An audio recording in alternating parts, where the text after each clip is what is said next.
SRTची शेती करायची आहे।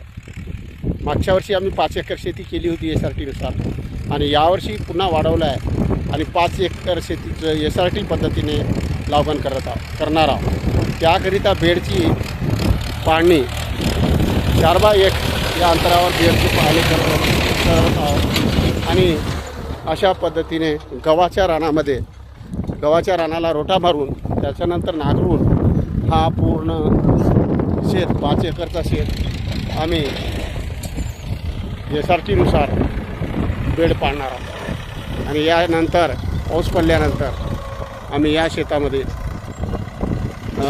कपाशी या पिकाची लागवड करणार आहोत। मी TD चव्हाण सर, अंतरगाव, ही माझी विहीर, हा माझा शेत, यानुसार आम्ही यावर्षी SRT करणार। धन्यवाद।